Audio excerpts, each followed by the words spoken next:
네, 검찰 수사심의위원회가 삼성전자 이재용 부회장 등의 수사를 중단하고 재판에 넘기지 말라 이렇게 권고를 하면서 검찰이 딜레마에 빠졌습니다. 권고를 따르면 무리한 수사임을 자인하는 것이고 따르지 않으면 논의기구를 부정하는 게 되는 건데요. 어떤 판단을 내릴지 김성훈 변호사와 함께 전망해 보겠습니다. 어서 오십시오. 안녕하세요. 예. 먼저 이제 수사심의위원회가 결정을 내렸잖아요. 네. 수사도 하지 말고 불기소, 재판도 넘기지 마라 이렇게까지 했는데 일단 절차가 궁금해요. 뭐 심의위원회가 뭐 열 몇 명이 있고 어떤 과정을 거쳐서 결정이 됐는지 먼저 설명해 주시죠. 네, 이 검찰 수사위원회 운영 규정이 있습니다. 네. 이 규정은 검찰의 수사에 대한 신뢰를 제고하기 위해서 만들어진 규정이다라고 되어 있고요. 네. 기본적으로 이 내용을 수사심의위원회에 넘길지 부의 여부를 심의하기 위한 시민위원회가 있고요. 예. 거기에 이제 당사자라든지 이제 지청에서 신청을 하면은 부의 여부를 결정하게 됩니다. 네. 지난번에 부의 여부가 결정이 됐고요. 예. 부의 여부가 결정이 되면 150명 이상, 250명 이하의 전문위원들이라고 하는 위원들이 있습니다. 여기에는 뭐 각 변호사만 있는 건 아니고요. 예. 학계, 종교계, 언론계 여러분들이 다 포함이 되어 있고 네. 이 중에서 무작위로 15명을 이제 추첨을 해가지고 위원을 구성하게 되고요.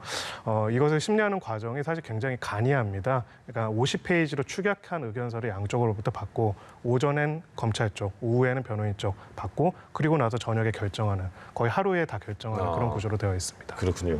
네, 말씀하신 것처럼 수사심의위원회가 외부 전문가들로 구성이 돼서 수사의 공정성을 확보할 수 있다 그런 기구다라고 말씀을 하셨는데요. 때문에 국민 여론의 축소판이다라는 의견도 있습니다. 이번에 수사 중단과 또 불기소 의견이 나온데 그 이유가 뭐라고 보십니까? 제가 굉장히 아쉬운 부분은 바로 그 이유를 알 수 없다는 점입니다. 저희가 이제 한 페이지 정도 되는 내용을 봤죠. 예. 수사를 중단하고 기소를 하지 말아라. 이유가 무엇일까요? 아무도 모르고 있습니다. 왜냐하면 이유를 공개하면 안 되는 겁니까? 원칙적으로 해서 관련 규정에서는 네. 현안 위원이 자신의 이유에 적은 의견을 붙일 수 있다고 되어 있습니다. 예. 그 말은 붙이지 않을 수도 있다는 것이죠. 저희는 이유를 알 수 없고 과반수가 이렇게 결정을 했다는 결론만 통보를 받는 겁니다. 예. 삼성 관련된 수사가 사실 이 사건의 시작은 국정농단 사건부터 시작된 것입니다. 지난 한 4년 전부터 있었던 일이고요. 그리고 지금 관련돼서 파기환송심이 진행이 되고 있죠. 불법 경영권 승계에 관해서는 대법원에서도 관련된 경영권 승계 작업들이 있었다는 것은 인정이 됐고요. 네. 1년 7개월 동안 수사가 이루어졌고 수많은 증거들이 소집됐고 수백 명이 조사를 받았습니다. 예. 그리고 갑자기 이제 기소를 하지 말아달라는 권고가 내려졌어요. 수사도 더 이상 하지 말라고요. 예. 그렇다면 적어도 왜 어떤 이유에서 기소를 하지 말고 왜 무엇 때문에 수사를 하지 말아야 하는지 적어도 임의적이라고 하더라도 이유를 밝히는 게 전 맞았다고 생각을 합니다. 네. 근데 오전에 듣고 오후에 듣고 저녁에 몇 시간 검토한 다음에 네. 그다음에 기소를 하지 말고 더 이상 수사하지 말아달라고 하는데 예. 언론뿐만 아니라 모든 국민들이 알지는 못하고요. 그러니까요. 유일하게 나와 있는 거는 현안 의원들이 집으로 돌아가는 길에 인터뷰를 하면서 이야기한 몇 마디밖에 없습니다. 네. 그렇다면 이제 우리는 이 내용에 대해서 그동안 어떤 내용이 수사가 됐고 만약 여기서 기소가 되지 않고 여기서 멈춘다면은 어떤 자료들이 있는지 사실은 전혀 알지를 못하게 되는 것이죠. 그래서 이 수사심의위원회 원래 규정 아까 말씀드린 것처럼 공정성과 투명성을 위해서 하는 부분이고요. 예. 공정성이라는 것들은 지금 검찰이 불공정하기 때문이라는 어떤 전제 안에 있다기보다는 검찰로서도 수사심의라는 외부의 시선에 이것을 노출시킴으로써 스스로의 수사와 내용들의 정당성을 스스로 가다듬고 준비하고 그래서 공정하게 행사할 수 있도록 하는 것에 만든 것인데 네. 만약에 이것이 수사 자체에 대한 통제 수단으로 사용된다 혹은 기소 자체의 통제 수단으로 사용이 되게 된다면은 사실 그런 기회 자체가 박탈될 수도 있는 것이겠죠. 예. 그럼 짧게요. 그 수사심의위원회의 취지를 조금 말씀해 주셨는데 이런 글로벌 거대 기업이 뭐 굉장히 내용도 어렵잖아요. 자본시장법 네. 위반이다, 뭐 불법 승계다 이런 내용에 대해서 수사심의를 하는 것 자체는 어떻게 보십니까?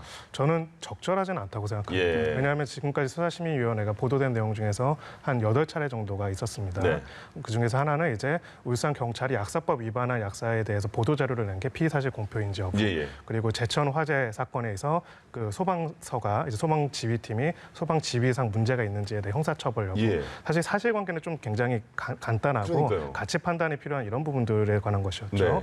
근데 지금 이 사건의 전체에서 여러 가지 중에 하나인 삼성 바이오로직스 분식회계 관련된 것 관련해서도 금융위원회에서 수개월의 논의를 거쳐가지고 결국은 이것은 고의적인 회계 부정이라고 결론을 냈습니다. 네. 수개월이 걸리는 것인데 그렇습니다. 이것을 하루의 절차에 사실은 이 중에서는 위원들 중에서는 법률가가 아니시거나 네. 이런 내용들을 전혀 처음 보시거나 자본시장법 자체를 처음 이해하신 분들이 있는데 예. 이분들이 저녁에 결론을 내려서 한 거에 따라서 기속된다. 이 부분은 조금 적절하진 않다고 생각을 합니다. 그러면- 사건의 성격에 따라서는 맞지 예. 않는 네. 것도 있다는 것이죠. 그렇다면 네. 검찰은 이제 어떻게 행동할 것 같습니까? 권고를 받아들이느냐 그것도 네. 고민할 부분인 것 같은데요. 맞습니다. 어떻게 할 거라고 예상하세요? 일단 규정엔 그렇게 되어 있습니다. 주임 검사는 관련된 결정을 존중해야 한다라고 네. 되어 있죠. 근데 하지만 존중해야 한다고 하지 그 부분에 대해서 따라야 한다는 의무는 없습니다. 예, 예.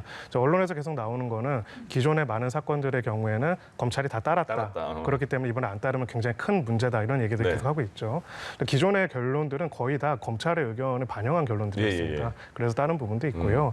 또 한편으로는 지금 이 영장실질심사에서 기각사유로서 이 사건은 충분한 심리를 거쳐가지고 판단을 해야 한다라는 결론이 있었는데 예. 만약에 기소가 되지도 않고 재판 절차도 없어진다면은 사실 이 내용에 대해서 심리하거나 밝혀질 수 있는 여부가 전혀 없습니다. 아. 그렇기 때문에 예. 검찰로서 존중 여부를 떠나가지고 존중을 하되 이 사건의 특수성과 이런 점을 고려했을 때는 이것은 공개 재판에서 관련된 내용들을 밝힐 필요가 있다. 그래서 예. 기소를 하겠다라고 할 가능성이 저는 개인적으로 좀 더 높다고 생각합니다. 알겠습니다. 네, 심의위원 상당수가 이번에 삼성의 자본시장법 위반 혐의를 어디까지 보고 판단할지에 대해서 좀 판단하기가 어렵다라는 의견도 있었고요. 네. 또 주가 조종과 분식회계 혐의를 증명하기 어렵다라는 관점도 있는데 어떻게 이해해야 된다고 보십니까? 이게 그거잖아요. 그 한 검찰 측, 변호사 측이 한 시간 정도가요. 각자 네. 프레젠테이션 이렇게 공방도 아니고 맞습니다. 이렇게 자료를 이렇게 우리 주장은 이겁니다. 쭉 하고 보세요. 쭉 하고 보세요. 그리고 서로 알아서 생각하세요. 네. 이런 거잖아요. 그러니까 맞습니다. 그걸로 이해할 수가 있을까 이게? 사실 그 학생들의 모의 재판도 이렇게 간단하게 하지는 않고요. 네. 네. 예, 저희가 봤을 때는 이 사건의 쟁점은 그겁니다. 프레임을 어떻게 보는지에 따라 완전히 다릅니다. 삼성 측에서는 각각의 하나하나의 행위는 적법하고 문제가 없었다. 뭐 자사주 매입이라든지 회계 관련해서 기준을 바꾼 거라든지 그건 각각의 별개적인 행위였고 나름엔 다 타당성이 있다라는 주장을 계속하는 거고요. 네. 검찰에서 계속 얘기하는 거는 그 각각의 행위뿐만 아니라 그 행위들이 경영권 승계를 위한 합병 비율 조작이라는 하나의 목적을 이용해서 목적을 위해서 조직적으로 이루어졌다는 게 삼성 이제 검찰 쪽의 의견인 것입니다. 예, 예. 그렇다면 이제 위원들로서는 두 가지를 다 이해해야 합니다. 이 금융위원회에서 수개월 동안 어떻게 뭐 1년 가까이 결론을 못 나 회계 부정이 맞는지도 판단을 해야 하고요. 네. 그리고 결과적으로는 이것이 다 미래전략실을 통해서 이정 부회장의 관여 하에 이루어졌는지까지도 판단을 해야 하는 것이죠. 예. 사실은 이 중에 하나의 쟁점만 판단하기도 쉽지는 않습니다. 예. 네, 이번에 수사심의위가 불기소 권고를 했다고 해서 혐의가 없다고 판단할 수는 없지 않겠습니까? 네, 그렇습니다. 그래서 지금 이 부분에 대해서는 저희들이 만약 이 사건이 정상적으로 진행이 된다면은 뭐 1심 법원, 2심 법원, 대법원 13명의 심의위원이 아니라 대법관들까지도 판단을 해가지고 결론을 내려야 하는 사안이겠죠. 근데 지금 그런 절차가 전혀 없는 상황에서 예. 이것이 그러면 범죄가 전혀 안 되는 것이다. 이런 법률적인 확정이 됐다라고 하는 거는 저는 오히려 예. 그렇다면은 헌법에서 보장하고 있는 검찰권과 사법권 자체를 심의위가 더 우월한 지위에 있는 걸로 아. 간주하는 것 같은 네. 그런 예. 효과가 있을 거라고 생각을 합니다. 그러면 다시 한번 조금만 정리를 해주세요. 무슨 말씀이냐면 네. 지금 심의위원회가 불기소 처분해서 재판에 넘기지 말고 수사도 중단해 이렇게 결정을 내리니까 네. 보는 사람 입장에서는 그러면 정말 혐의가 없나 죄가 없나 이렇게 생각할 수도 있잖아요. 그렇죠. 그분을 구분을 해주시면 좋을 것 같은데요. 네, 저는 개인적으로는 그렇다라고 단정할 수는 없다고 생각을 하고요. 네. 그 부분에 대해서 개인적으로는 그런 부분도 있을 거라고 생각을 합니다. 누군가를 기소할지 여부를 결정하는 데 있어서는 충분한 확신이 있어야죠. 예, 예. 근데 심의위가 처음 생긴 건 2018년도였습니다. 예. 아직까지 이 절차에서 이 정도 규모의 사건을 다룬 신뢰가 없었던 것이죠. 그래서 이 시간 안에 이 정도 사건들을 지금 법률가가 아닌 분들도 포함된 뭐 스님도 계시고 여러분들이 계신데 네네. 이분들이 포함된 것을 보고 나서 결론을 내린 것이 꼭 어떤 혐의 여부를 객관적으로 사법적 판단과 거의 준해서 볼 수는 없다라고 생각을 하고요. 예, 예. 만약에 이 부분에 대해서 삼성으로서도 이건 억울한 오해였고 무리한 수사였다라고 하려면은 제 생각에는 공개법정에서 예. 네. 무엇이 과연 쟁점이고 이것이 맞는지를 판단할 필요가 있고요. 두 번째로는 그렇다면은 이런 형태의 경영권 승계, 이런 형태가 합병이 정말 죄가 없고 문제가 없다라면은 저는 그것도 마찬가지로 앞으로도 이런 형태의 하는 기업들에 대해서도 똑같이 다 면죄부를 줄 수 있어야 한다고 생각을 합니다. 예. 과연 그것이 옳은지 혹은 그런 판단이 이 심의위원회 이유도 달려있지 않은 결론으로 보여줄 수 있는지는 저는 고민해봐야 할 문제가 아닌가라고 생각을 합니다. 그러니까 이게 처음에 그 한 위원장분이 기피 신청을 했나요? 그래서 예, 14분 그렇죠. 중에서 양창수 한 분이 예. 또 위원장이 되셨고 13명이 이제 결정을 한 건데 맞습니다. 언론 기사를 보니까요. 10대 3으로 맞습니다. 압도적으로 이재용 부회장 측이 승리한 거잖아요. 그렇습니다. 그렇게 크게 반반도 아니고 네. 아슬아슬한 것도 아니고 이렇게 크게 갈라진 원인은 뭐라고 파악할 수 있을까요? 저는 개인적으로는 이제 일부 위원이 얘기한 것처럼 뭐 예. 여러 가지 네네. 경제적 상황 속에서 우리나라에 항상 이제 기업 범죄가 나오면 얘기하는 말이 있지 않습니까? 아, 그게 가장 경제가 어려운데 주요했다. 그런 부분들이 있을 거고요. 그런 요소가 있는 상황에서 네. 이제 이 내용을 이 짧은 시간 안에 이해해가지고 기소 여부에 대해서 확신해가지고 의견을 낼 만큼의 전문성과 그리고 시간이 충분하지는 않았을 것이다라고 예. 생각을 합니다. 네, 이번엔 삼성 측 입장도 살펴보겠습니다. 네. 이번에 수사 중단 그리고 불기소 결론이 나긴 했지만요. 지난 5년간 이재용 부회장이 검찰과 법원에 수십 차례 출석을 하지 않았습니까? 사법 리스크가 따랐던 것 같은데 자유롭지 못했던 부분이 있었다는 걸 말씀드리는 겁니다. 네. 이를 계기로 경영의 불확실성이 좀 해소가 될 거라고 보십니까? 네, 적어도 이제 검찰에서 영장을 청구해서 뭐 구속 기소를 할 가능성은 거의 없다라고 생각을 하고요. 네. 영장도 이미 기각이 됐고 또 수사심의위원회에서 이런 권고가 나왔기 때문에 기소를 하더라도 이제 불구속 상태에서 재판을 받을 가능성이 높다라고 생각을 합니다. 예. 그렇기 때문에 기본적으로는 이제 신병에 관한 부분들에 있어서는 크게 우려가 없어졌다라고 생각을 하고요. 예. 다만 이제 기소 자체를 이걸로 인해서 안 할 것이다라고 보기는 어렵고 삼성 입장에서는 이런 결론이 나왔기 때문에 기소 여부를 결정하기 전까지 최대한의 여론전을 저는 펼칠 거라고 보여집니다. 이것이 검찰 개혁의 일환이고 예. 또 이런 내용들을 거부하는 게 검찰권이 남용이고 뭐 대부분의 변호사들이 그렇게 생각한다. 뭐 이런 보도 자료도 있잖아요. 네네. 예. 그런 것들이 이제 앞으로도 한 일주일 동안 굉장히 많이 있을 것이라고 생각을 합니다. 그러면요, 만약에 이제 권고는 불기소 권고 결정이 내려졌지만 검찰 측에서 기소를 하겠다 이렇게 해서 재판까지 간다면요. 네. 지금 심의위원회에서 불기소 결정 내린 거에 대한 그 내용도 재판 과정에서 영향을 어느 정도 많이 미치는 겁니까? 제 생각으로는 크게 미치지는 않을 거라고 예. 생각합니다. 이제 두 가지가 있는데요. 저희 규정상으로는 이 의견서가 수사 기록에 첨부되도록 되어 있습니다. 네. 그러니까 재판에 넘어가긴 하는데요. 예. 이 의견서에서 구체적인 이유를 판결문처럼 자세하게 적지를 않게 되어 있기 때문에 네. 물론 현안 의원 중에서 그걸 원하는 사람들이 할 수는 있지만은 제가 봤을 때는 아마 없는 것 같습니다. 이 예. 시간의 순을 봤을 때는요.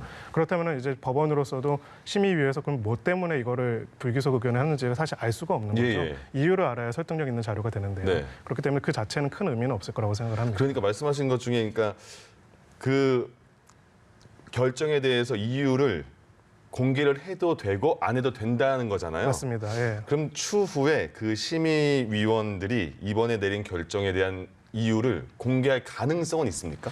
규정상으로는 저는 없을 거라고 생각을 아, 합니다. 그런가요? 보통은 이제 의견서에 같이 자기 의견을 이렇게 첨부해달라고 현안 의원이 자신이 자의로 네. 자원해가지고 하는 경우들은 있는데요. 예. 아마 지금 이미 의견이 나왔고 공개가 된 상황에서는 네. 특별하게 이유가 첨부된 부분은 보이지가 않습니다. 아, 그렇군요. 네, 이재용 부회장과 관련된 국정농단 재판 상황도 살펴보겠습니다. 예.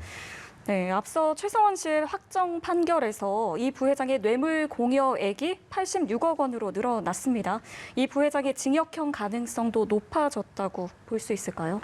네, 그냥 일반적인 선례를 기준으로 말씀드리면은 뇌물 공여액의 그 정도 액수가 되는 경우에 공여한 피고인에 대해서 실형이 선고되지 않은 사례는 거의 없습니다. 그리고 파기환송된 게 이재용 부회장한테는 좀 더 그렇죠. 안 되는 상황인 거잖아요. 맞습니다. 그러니까 잘못- 뇌물죄에 대한 형은 결국은 그 공유한 액수에 따라서 더 올라가는 거기 때문에 예. 기존에 이제 1심에서는 벌써 한번 구속이 됐었고 2심에서 집행유예가 나왔고 근데 대법원에서 이제 뇌물죄 범위, 뇌물액이 더 늘어났기 때문에 예. 그냥 일반적으로 다른 모든 쟁점들을 차지하고 본다면은 실형이 선고될 가능성이 당연히 높고요. 예. 다만 이제 파기환송심 재판부로서는 지금 여러 가지 뭐 관련돼서 얘기들을 하고 있지 않습니까? 예. 뭐 준법을 위해서 노력을 하는 것들을 감안할 수 있다라는 얘기를 해서 사실상 이제 집행유예의 가능성을 굉장히 열어놓기 때문에 지금 관련된 공판 검사들이 뭐 기피 신청도 하고요. 네. 뭐 이랬던 상황이기 때문에 앞으로의 진행 경과는 좀 볼 필요가 있겠다. 특히 이 재판부가 계속할 것인지 아니면 재판부가 그 사이에 이런저런 이유로 변경이 될 것인지도 하나의 중요한 관건이 될 것이라고 생각을 합니다. 알겠습니다. 이재용 부회장의